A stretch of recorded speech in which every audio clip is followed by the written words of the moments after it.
हरे कृष्णा कृष्ण कृष्ण हरे हरे, हरे राम राम राम हरे हरे। शील प्रभुपाद की जय। हरे कृष्णा भक्तों, आप सभी भक्तों का स्वागत है हमारे चैनल के ऊपर। मैं हूं आपका मित्र परमात्मा हरिदास। तो भक्तों, अभी हमने पिछले वीडियो में चर्चा करी थी मन के ऊपर। एक क्वेश्चन आया था कि हम अपने मन को कैसे कंट्रोल में कर सकते हैं। तो दोस्तों, ये टॉपिक ही इतना है, इतना बड़ा है कि इस पे बहुत सारे सेशन कवर हो सकते हैं। हमने कोशिश किया था कि शॉर्ट बनाने का, लेकिन फिर भी लास्ट वीडियो 32 मिनट्स की बन गई थी। अब की बार कोशिश करेंगे थोड़ा शॉर्ट बनाने की और इसको पार्ट्स में कवर करने की कोशिश करेंगे। अब तो लास्ट टाइम हमने जो चर्चा करी थी मन के कुछ स्वभाव को लेकर हमने चर्चाएं करी थी और कुछ समाधान भी दिए थे। और भगवान और अर्जुन के बीच में जो क्वेश्चन आंसर हो रहे हैं उनको हमने डिस्कस किया था। लेकिन दोस्तों, अगर देखा जाए तो हम अपने मन को, पहली बात तो है, क्या हम कंट्रोल करना चाहते हैं या नहीं चाहते। सबसे बड़ा क्वेश्चन तो ये है। यदि हम अपने मन को कंट्रोल करना चाहते हैं तो क्वेश्चन आता है क्यों। आप ये सोचे कि मैं अपने मन को कंट्रोल क्यों करना चाहता हूं, उसका कारण क्या है। पहले आप उसका कारण लिखिए, कॉपी जो कारण लिखिए। आप देखिए, कहीं ना कहीं हम आपको बता देते हैं, कहीं ना कहीं जब भी मन की बात आती है तो हमारा मन कहीं ना कहीं, कभी ना कभी, कोई ना कोई हमने ऐसे डिसीजन लिए होंगे अपने मन के दबाव में आकर कि हमारा बहुत बड़ा नुकसान हुआ होगा। चाहे वो फाइनेंशियल रहा हो हमारा नुकसान, चाहे वो सामाजिक तौर पे रहा हो, चाहे हमारे शरीर को लेके रहा हो, चाहे हमारे किसी जो रिलेटिव हैं उनको लेके रहा हो। तो ये मन इतना प्रबल है कि जब अपनी पे आता है तो इसका एक साथी भी है, वो साथी इसका अहंकार, वो इसके साथ आके जुड़ जाता है। और फिर जो होता है वो हम सबका अनुभव है, हम सबके अनुभव हैं कि जब हमारी ईगो सामने आती है तो फिर क्या होता है, फिर तो बस बवंडर मचता है, फिर कुछ नहीं बचता। कौन सामने खड़ा है, उसके साथ मेरा क्या संबंध है, मैं उसका कौन लगता हूं, वो मेरा कौन लगता है, हम सब भूल जाते हैं। और फिर तो बस मन ही मन है जो भी कुछ है। तो थोड़ा सा आज चर्चा करने की कोशिश करेंगे पहले कि हम कैसे मन को कंट्रोल कर सकते हैं और मन आखिर चाहता क्या है हमसे, ये क्यों इतना बलवान है। क्यों हम चाहते हैं आध्यात्मिक जीवन जीना, लेकिन ये फिर भी हमें क्या करता है, भौतिक संसार की तरफ इसका आकर्षण बढ़ा हुआ है। उसका कारण क्या है दोस्तों? जो मेरी समझ में आता है वो ये समझ में आता है कि पद्म पुराण के अंदर हम सब ने सुना है कि 84 लाख प्रकार की योनियां पाई जाती हैं। टोटल 84 लाख योनियां हैं, ठीक है। आज अब हम जानने की कोशिश करेंगे पहले तो 84 लाख योनियां हैं कौन सी। तो पद्म पुराण में बताया गया कि कौन सी 84 लाख योनियां हैं। 9 लाख योनि है जलचर, यानी जो जल के अंदर रहते हैं, ऐसे प्राणी, ऐसे जीव जो जल के अंदर रहते हैं। और 20 लाख प्रकार के हैं पौधे, पेड़ और पौधे, ये 20 प्रकार के, 20 लाख प्रकार के हैं। उसके बाद है कीट पतंगे और जीव जंतु रेंगने वाले, ये हैं दोस्तों 11 लाख, 11 लाख। उसके बाद है पक्षी जो कि हैं 10 लाख, और पशु 30 लाख। सबसे ज्यादा पशु है दोस्तों, और सबसे कम कौन है, मनुष्य। इसलिए कहा गया दुर्लभम मानुषम जन्मा, बड़ी दुर्लभता के साथ मनुष्य जन्म मिला है। अब अगर हम इस 84 लाख में से 4 लाख निकाल दें तो कितना बचता है, 80 लाख। और अगर हमने एक दिन भी एक योनि में रहे हैं तो हम 80 लाख दिनों तक कितनी योनियों में हम रह के आए। 80 लाख बार हम हर, कई बार मतलब 9 लाख बार तो हम जलचर प्राणी बने, जल में रहने वाले। और क्या बोलते हैं, 20 लाख बार हम पेड़ पौधे बने हैं, है ना। और उसके बाद फिर कीट पतंगे बने, रेंगने वाले बने।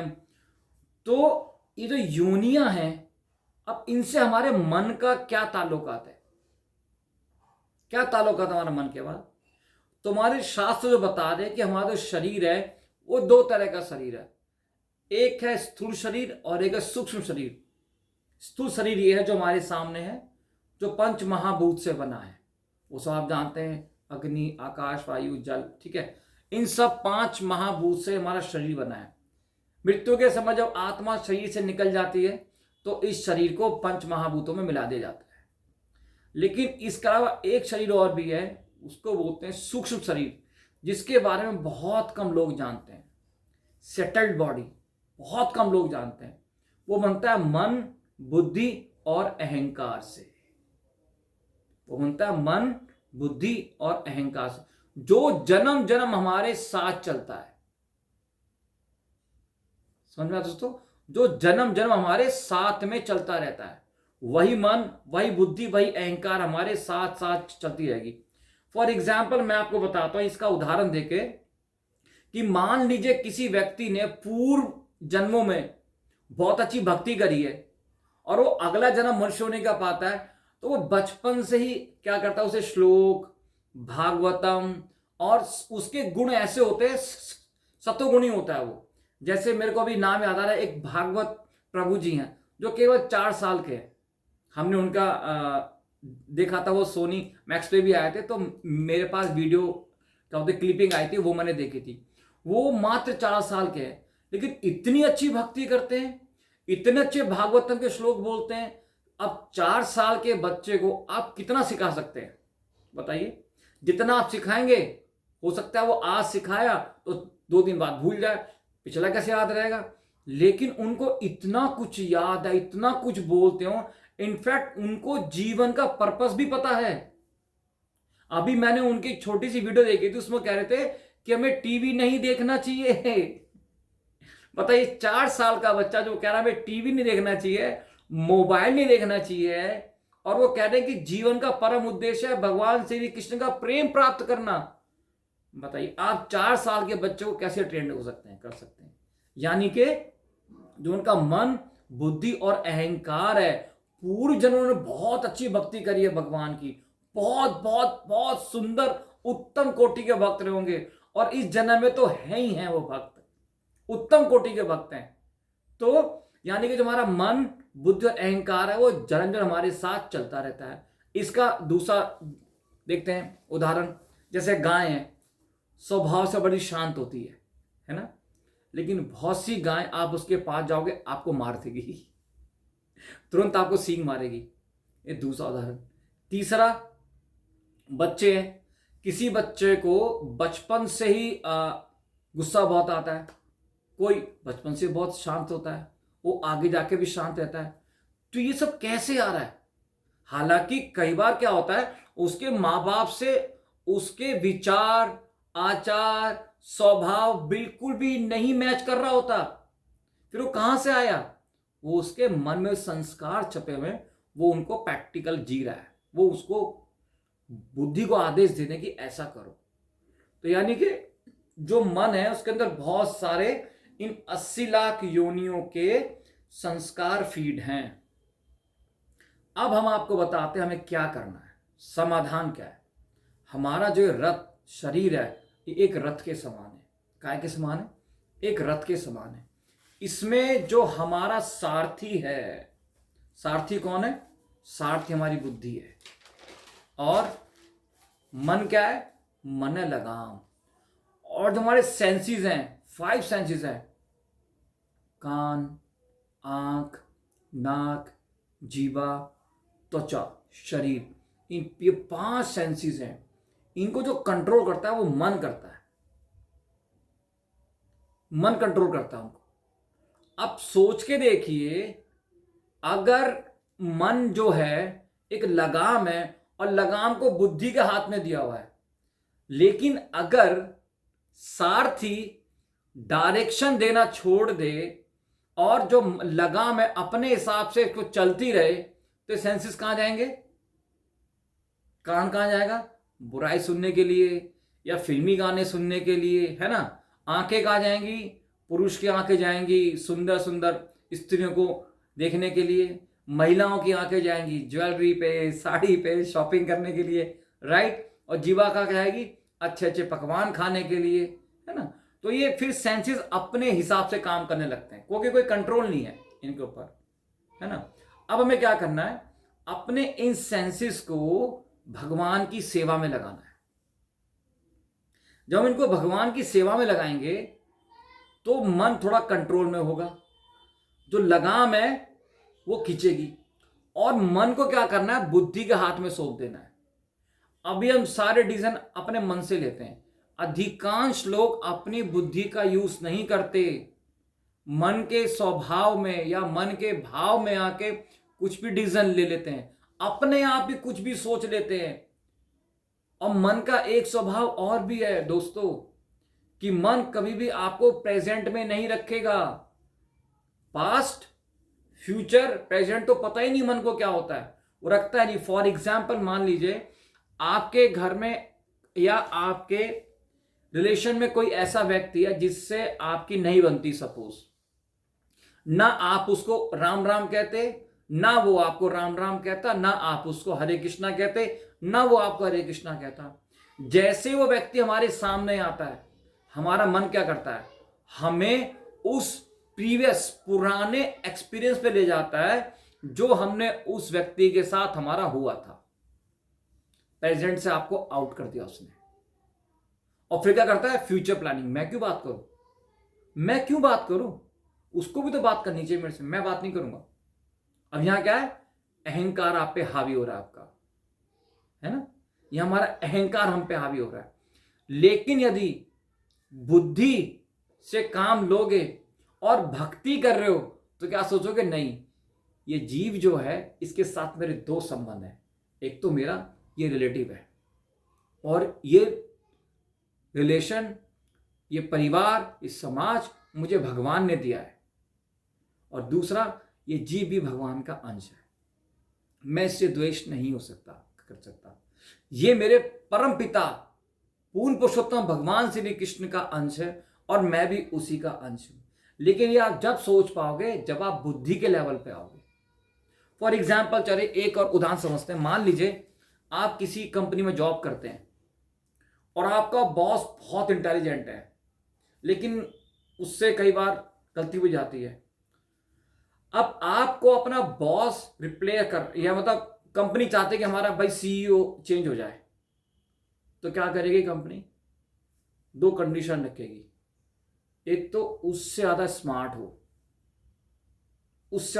हो और बहुत इंटेलिजेंट हो, बुद्धिमान व्यक्ति हो, बहुत समझदार हो, सहनशीलता हो उसके अंदर, और त्यागी हो। ऐसे गुण उसके अंदर होने चाहिए, यानी वो किसी भी तरीके से मन को डिफीट करने वाला हो, तब तो वो नया सीईओ हो सकता है, बन सकता है। और मान लीजिए अब वो जो नया व्यक्ति जो सीईओ बन के आ रहा है कंपनी का, वो उससे भी डल है, उससे भी नीचे हालात पे है, तो क्या कंपनी उसे एज ए सीईओ अपॉइंट करेगी? कभी नहीं करेगी। तो ऐसे ही अगर हमें अपने मन को थोड़ा सा कंट्रोल में करना है, कंट्रोल में करना चाहते हैं, तो हमें क्या करना पड़ेगा, अपनी बुद्धि को ज्यादा से ज्यादा यूज करना पड़ेगा। और बुद्धि में जो हमारा है उसमें आध्यात्मिक सब्सटेंस डालना पड़ेगा। बगैर आध्यात्मिक हुए आप अपने मन के लेवल से ऊपर नहीं उठ सकते। जैसे भगवान ने बोला है अर्जुन को गीता में कि हे अर्जुन, अपने मन के वेशों से ऊपर उठो और अपने कर्तव्य करो। वो कब उठ पाएंगे? जब हम अपनी बुद्धि को यूज करेंगे। और बुद्धि तभी यूज हो सकती है जब आप बिल्कुल सतोगुण में रहते हो, नहीं तो रजोगुण और तमोगुण में तो आप हमेशा मन के प्रभाव में रहोगे ही रहोगे। और मन सबसे विनाशकारी है। जैसे भगवान ने बोला है यदि ये दोस्त बन जाए तो इससे अच्छा मित्र कोई नहीं, और दुश्मन बन जाए तो ये सबसे बड़ा दुश्मन है हमारा। हम हमेशा अपना एक दुश्मन हमेशा अपने साथ कैरी कर रहे हैं। आपने समझ थे, अगर हम बुद्धि को यूज नहीं कर रहे तो हम हमेशा एक दुश्मन, और ऐसा दुश्मन जो हमारा किसी भी लेवल तक लेवल की कोई सीमा ही नहीं है। आप ये नहीं बता सकते कि आज मेरे मन से मेरा ये नुकसान होगा। वो किसी भी लेवल तक आपको आपका नुकसान कर सकता है। किसी भी लेवल की कोई लिमिट ही नहीं है। वो फाइनेंशियली भी हो सकता है, वो सोशली भी हो सकता है आपका, वो आपका किसी पर्सनल लेवल पे भी हो सकता है। किसी भी लेवल का नुकसान कर देगा और उसकी कोई लिमिट नहीं है। और यही कारण है दोस्तों कि आज समाज के अंदर इतना ज्यादा द्वेष भरा हुआ है। हम सोच ही नहीं पाते, हम मन से ऊपर उठ ही नहीं पा रहे हैं, वो कि हम आध्यात्मिक नहीं हैं। हम सबको बॉडीली ही जज करते हैं। ये एक शरीर है, इसका नाम ये है, इसका नाम ये है, ये मेरे चाचा का लड़का है, ये मेरे मामा का लड़का है, ये मेरी बुआ की लड़की है, ये मेरे ताऊ लड़का है, ये मेरा जीजा है, ये मेरी दीदी है, ये मेरा फूफा है, ये मेरा मामा है, ये मेरा चाचा है, ये मेरा ताऊ है। ऐसे ही जज करते हैं। हम कभी सोच ही नहीं पाते कि ये व्यक्ति भी तो भगवान ने दिया मुझे। वो कब सोच पाओगे? जब आप अपने मन के लेवल से ऊपर उठोगे और जो असली सारथी है, इस शरीर को चलाने वाला जो सारथी है, वो बुद्धि है। बुद्धि के हाथ में मन को थमा दोगे। अभी हमने क्या कर रखा है? बुद्धि को दबा रखा है, मन को ला रखे हैं ऊपर।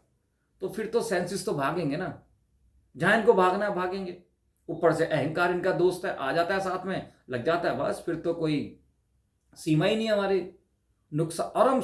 और हुआ भी दोस्तों, हम सबके मेरा भी अपना व्यक्तिगत अनुभव है कि मन के बहकाव में आके जब हम कोई डिसीजन ले लेते हैं ना, तो बहुत ज्यादा हमारा नुकसान होता है, बहुत ज्यादा। तो कोशिश करें कि आप अपने आप को मन के ऊपर से उठाएं और बुद्धि के लेवल पे लेके आए। और बुद्धि के लेवल पे जब ही ला सकते हैं जब आप प्रमाणिक शास्त्रों का अध्ययन करेंगे और प्रमाणिक शास्त्र की गुरु की शरण में जाएंगे, या भक्तों का संग करेंगे। जैसे हमने आपको बताया था कि श्रद्धा है आपके अंदर, आपको क्या करना है? भक्तों का संग करना है। और भक्तों के संग में क्या करनी है? भजन क्रिया करनी है। भजन क्रिया करोगे तब आपकी अनर्थ निवृत्ति शुरू हो जाएगी। ये हमने आपको फर्स्ट पार्ट में बताया था वीडियो के।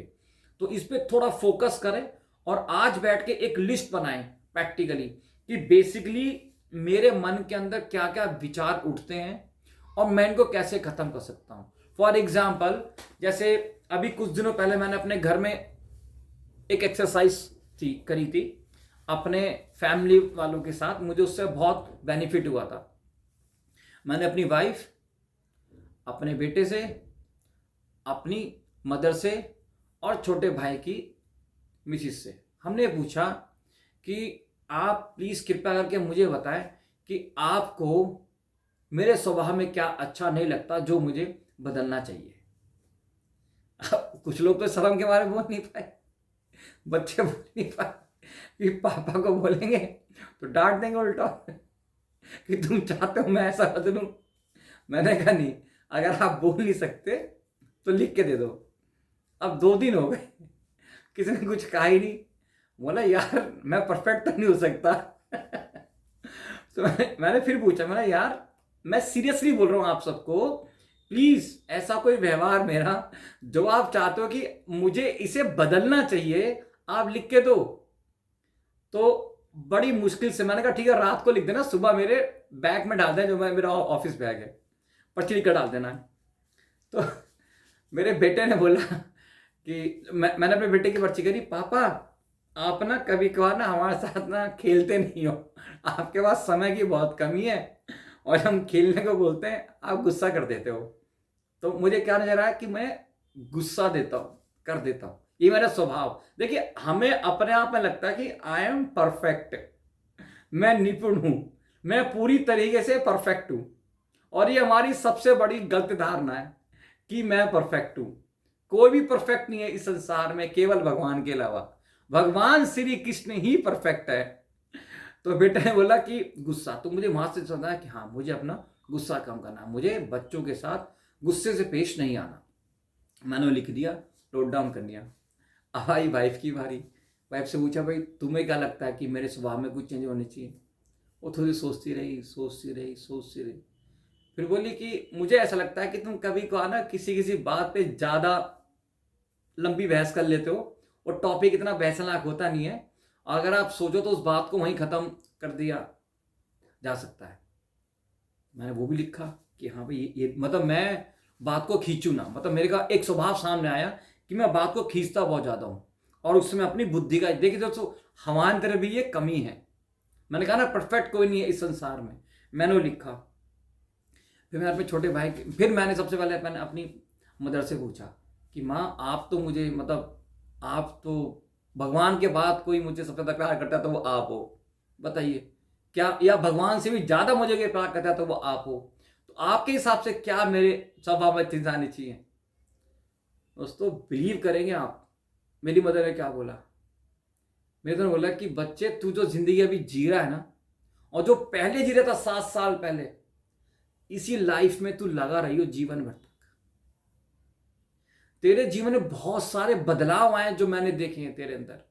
मैंने कभी सोचा भी नहीं था कि तू सुबह उठेगा 4 बजे, या माला करेगा, या मतलब किसी से कोई गलती हो जाती थी तो तू उसको डांटेगा नहीं, तो प्यार से समझाता है। मतलब मदन ने तो भाई तारीफों के बोल लगा दिए।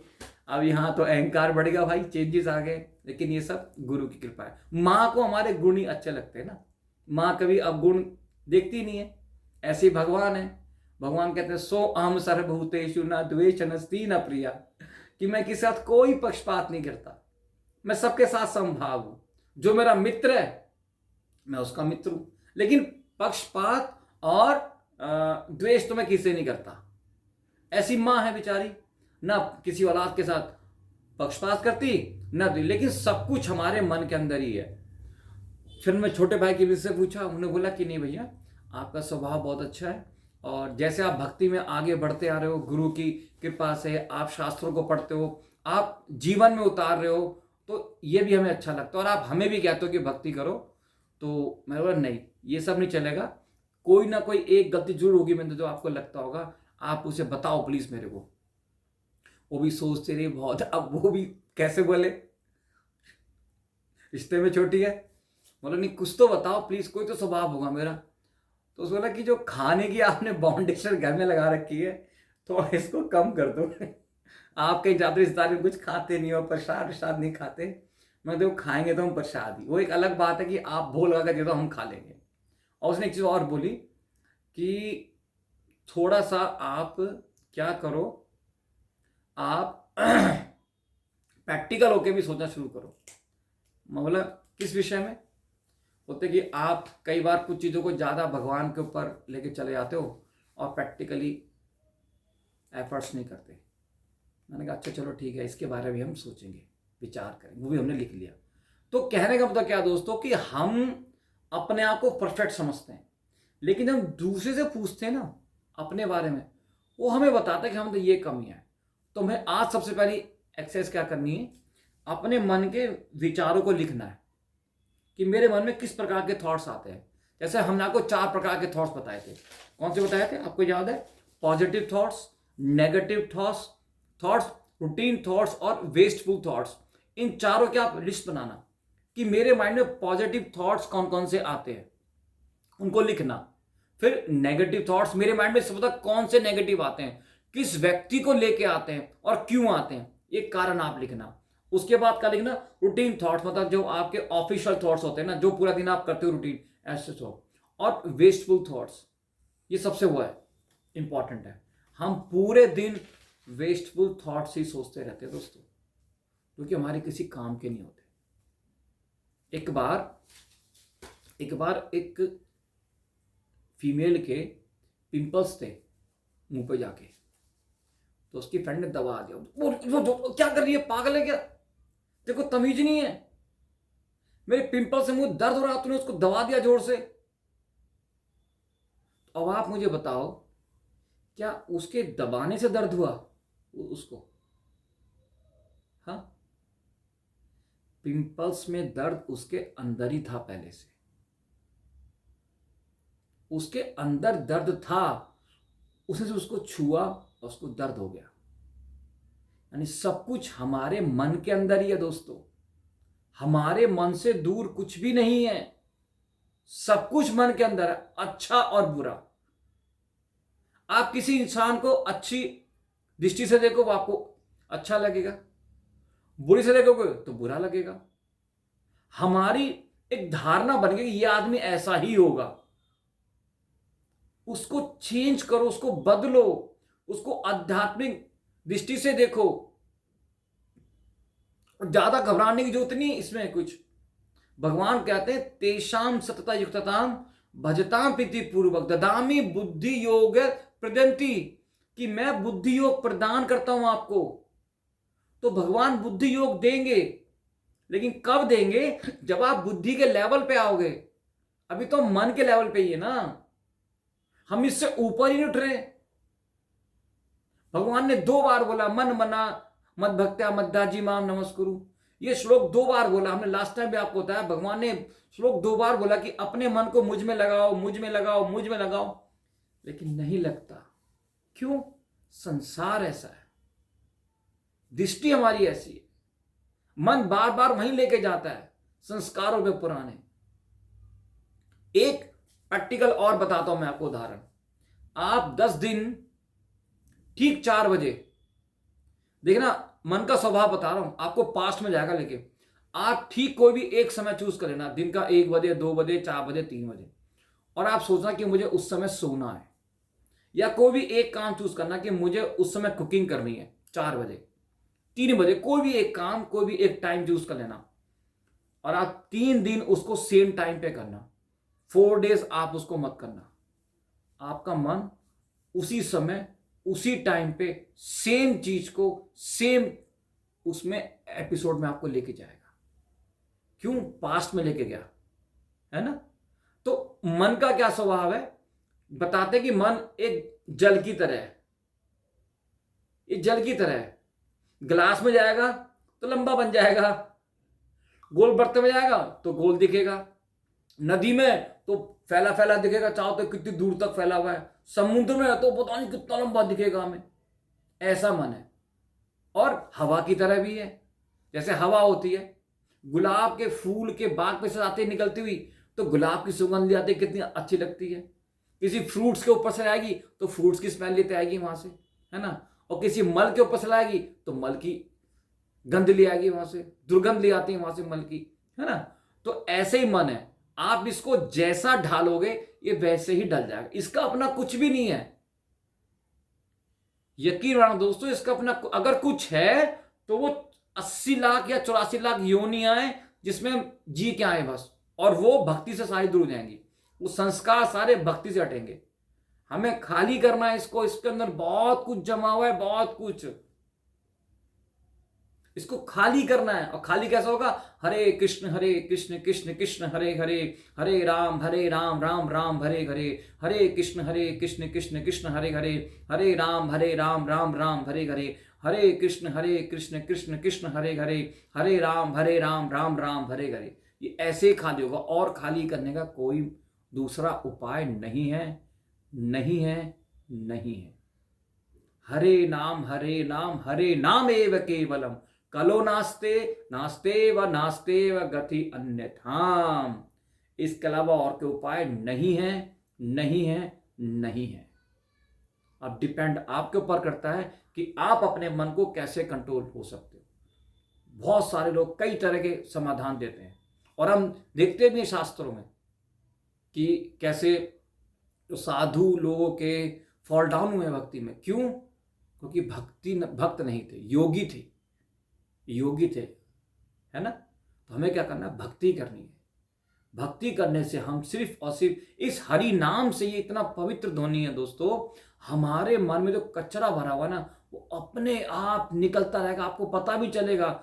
और आप देखेंगे आपके जीवन में बड़े बड़े बदलाव आ रहे हैं, बड़े बड़े बदलाव। और हम भक्तों को देखते हैं, और उदाहरण हमारे सामने है कि श्रील प्रभुपाद की कृपा से आप देखिए इस्कॉन के जितने भी भक्त हैं वो क्या करते हैं? माथे पे तिलक होती है, गले में कंठी, जीवा पे हरिनाम, और हाथ में ये बीट बैग, ये बीट बैग होता है बस। और सबके सब भक्त एक ही मंत्र का जप कर रहे होते हैं। कौन सा? हरे कृष्ण कृष्ण कृष्ण हरे हरे, हरे राम राम राम हरे हरे। इसके अलावा कोई और मंत्र का जप नहीं कर रहे होते दोस्तों। यानी कि इस मंत्र में कुछ ऐसा है जो कि कुछ लोगों ने अपना पूरा जीवन ही समर्पित कर दिया भगवान की सेवा के लिए, और कुछ हम जैसे हैं जो लड़ रहे हैं आज भी। क्या करें क्या ना करें, मन बस में नहीं आता, क्यों नहीं आता, कैसे करें क्या करें। अब समाधान आपके पास है, औषधि आपको मिल गई है, डू और डोंट्स भी पता है आपको क्या करना है। अब सिर्फ बारी है आपकी प्रैक्टिकल प्रयास करने की कि एक माला प्रतिदिन करिए, एक माला शुरू हुई है और भगवद गीता डेली पढ़िए, कम से कम 15 मिनट का टाइम निकालिए। देखिए एक बहुत बड़ी चीज है, मान लीजिए बहुत बड़ी चीज है, आप उसको तोड़ना चाहते हो और आपको समाधान पता लग गया, और समाधान केवल और केवल दोस्तों एक माला करने में नए भक्त को 10 से 12 मिनट का टाइम लगता है। केवल एक माला करनी है, एक से स्टार्ट करो और हर हफ्ते एक बढ़ाते जाओ, और 15 मिनट आप भगवद गीता पढ़ो। बस ये 2 काम करो, आपका मन अपने आप कंट्रोल में हो जाएगा, कोई अलग से एफर्ट्स नहीं करने। ये 2 काम शुरू करिए, मन जितना जल्दी हो सकेगा उतना जल्दी भगवान इसको सब कुछ ठीक कर देंगे। इसका देखना आपको पता भी चलेगा आप कब किस लेवल पे आ गए भक्ति में। हमें आपको क्यों बता रहे, क्योंकि हमें भी किसी ने बताया था, और आज हम भी देखिए, और आज हम भी अपने मन को थोड़ा सा कंट्रोल कर पा रहे। भक्ति सिद्धांत सती ठाकुर प्रभुपाद महाराज बताते हैं कि जो वैष्णव समाज है वो एक अस्पताल की तरह है। यहाँ सब अपना इलाज कराने आए हैं, सबके सब अपना इलाज कराने आए, और इस मन में बहुत सारी बीमारियां बैठी हुई हैं। देखा जाए मुख्य प्रकार से 6 बीमारियां हमारी, काम क्रोध मत मत्सर्य और घमंड।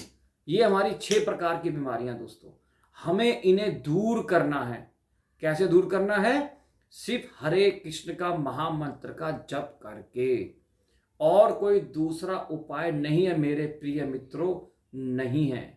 भारी दीवार को तोड़ने का अगर आपको एक मौका मिल रहा है तो उसे हाथ से ना जाने दो। क्यों? दुर्लभम मानुषम जन्मा, बहुत दुर्लभ है, बहुत रेयर से हमें जन्म मिला है, दोबारा नहीं मिलने वाला। सच में बिल्कुल नहीं मिलेगा दोबारा मनुष्य जन्म, अगर ऐसे ही बिता दिया नहीं मिलेगा, बिल्कुल नहीं मिलेगा। तो दोस्तों आज और अभी से प्रण ले कि मैं कम से कम आधा घंटा अपने जीवन में अपने लिए निकालूंगा। क्यों? क्योंकि मुझे अपने मन को कंट्रोल में करना है। दूसरा, इस मन के बहाव में आके मैं जितने भी कर्म करता हूं उसकी रिएक्शन मेरे को ही लेनी पड़ती, किसी और को नहीं लेनी पड़ती। आपके दुख आपको झेलने, आपके जीवन जो कष्ट हैं शारीरिक वो आपको झेलने, किसी और को नहीं झेलने। तो अपने उद्धार के लिए, केवल अपने उद्धार के लिए आप आज ही से हरि नाम की एक माला शुरू करें और भगवद गीता पढ़ना शुरू करें। मैं उम्मीद करता हूं कि आज आप इस वीडियो को देखने के बाद कम से कम एक माला शुरू जरूर करेंगे महामंत्र की, हरे कृष्ण कृष्ण कृष्ण हरे हरे, हरे राम राम राम हरे हरे। प्लीज जरूर करें। हरे कृष्णा। शील प्रभुपाद की जय।